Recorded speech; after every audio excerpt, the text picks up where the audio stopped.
China just canceled 12,000 metric tons of U.S. pork shipments.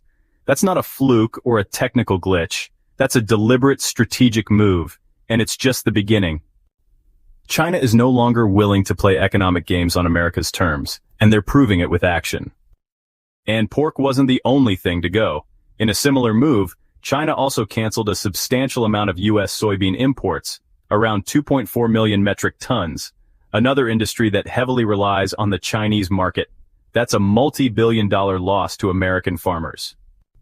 These aren't just random cancellations, these are pressure points. China is showing the U.S. and the world that it has options, and it's not afraid to use them. This isn't economic chaos, it's economic discipline. Let's talk about why this is happening, and why it's long overdue. For years, the United States has weaponized trade, slapping tariffs on hundreds of billions of dollars worth of Chinese goods, restricting access to advanced technologies, and attempting to isolate China in global markets. This started back in 2018 during the first Trump presidency, and China has learned a lot since then. And yet, Washington still expects China to come back to the table with a smile and a handshake. Not anymore. President Xi Jinping has made it clear. China will not engage in dialogue unless the U.S. rolls back its aggressive tariffs. That's not stubbornness, it's principle. Why should China sit down for talks when the other party refuses to negotiate in good faith? You can't demand cooperation while turning the screws behind the scenes. And now, China is preparing for the long game. President Xi recently unveiled a comprehensive plan to strengthen China's economy from the inside out. The goal: reduce reliance on foreign imports, boost domestic innovation, and deepen economic partnerships with countries that actually want fair, respectful trade, not one-sided deals designed to maintain American dominance. This is not isolationism, it's economic sovereignty. Bountiful trade deals between the three East Asian giants of China, Japan, and South Korea. Integrated partnerships with ASEAN, expanding the Belt and Road Initiative to many European and African countries. This is just the start of Chinese economic inclusion. And the U.S. is feeling the pressure. Let's start with pork. The U.S. pork industry has always leaned on Chinese demand. China is one of the top importers in the world. When a 12,000 metric ton order gets canceled, that sends shockwaves through the entire supply chain. It was the largest cancellation in decades.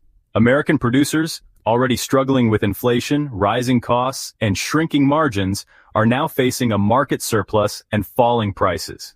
Now add soybeans to the mix, over 2 million tons of them in fact.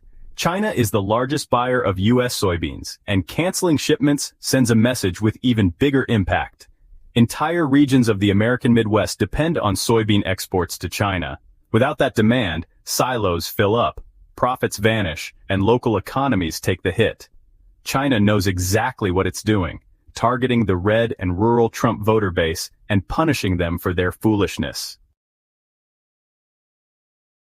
And for what? So Washington can score political points? While American farmers scramble, Chinese companies are already pivoting. They're sourcing pork and soybeans from alternative markets, like Brazil, Argentina, and even Russia.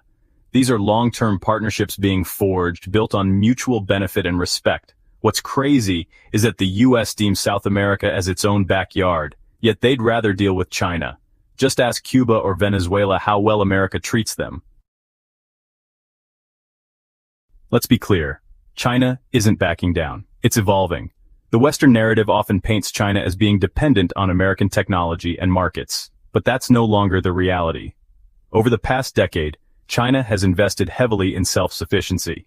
Semiconductor production, green energy, electric vehicles, biotech, you name it. China is either catching up or already leading. And now, with a focused national strategy and clear direction from the top, it's doubling down on innovation. Compare that to the U.S., where trade policy shifts with every election, and where internal political chaos undermines long-term strategy. China, on the other hand, is playing a disciplined, focused game, and it's starting to pay off.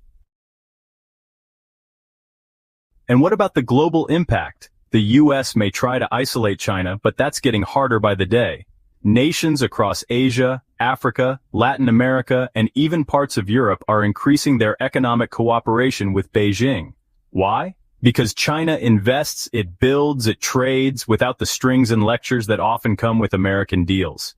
There's a famous quote, "When China comes to Africa, it leaves the Africans with a new hospital. When America comes to Africa, it leaves the Africans with a lecture." While Washington is stuck in a Cold War mindset, Beijing is creating new alliances, new trade routes, and new opportunities. The Belt and Road Initiative continues to expand. BRICS is gaining momentum, and Chinese companies are securing vital resources, infrastructure projects, and tech partnerships across the globe. So when China cancels pork and soybeans, it's not self-sabotage, it's strategy. And it's working. Let's look at what the US is really doing. Tariffs, tech bans, sanctions. These aren't tools of cooperation, they're tools of control. Washington wants to maintain its global supremacy, even if it means breaking the very trade systems it once championed. And when China pushes back, suddenly it's economic aggression. That's not just hypocritical, it's dishonest, although that is to be expected from the Trump admin. China's stance is simple. If you want cooperation, treat us like equals. If not, we'll find other partners. And that's exactly what's happening. The soybean cancellation hits a particularly sore spot for the US, because it underscores just how much leverage China actually has. For years, US agriculture has been propped up by Chinese demand. Without it, prices drop, supply chains break, and political pressure mounts from inside the US itself. In fact, many American farmers and trade experts have already criticized Washington's approach. They know the consequences of a prolonged standoff. They know who's really paying the price. And make no mistake, the rest of the world is watching. This trade war isn't just US versus China anymore. It's a referendum on how global power is shifting. Countries are choosing sides, not based on ideology, but on stability and opportunity. And right now, China is offering both. Multinational companies are diversifying, not away from China, but with China. They're investing in Chinese markets, partnering with local suppliers, and expanding in Asia because they see where the future is headed. Yes, there are challenges. Yes, there are risks. But the myth that China needs the US more than the US needs China, that myth is dying fast. Remember that China manufactures a third of the world's goods, and that it has the whole of Asia, the EU, South America, and Africa as an alternative market.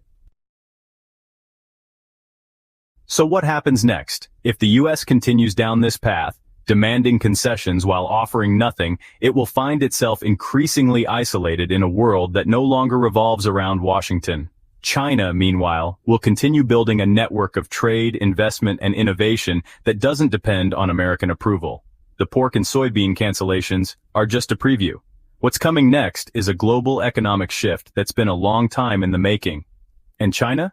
It's leading that shift on its own terms. So if you're tired of the same tired narratives, and you want to understand how the world is really changing, stay tuned in, because this is just the beginning. And trust me, you're going to want to see what happens next. If you enjoyed this video, then please like, comment, and subscribe. Thanks for watching.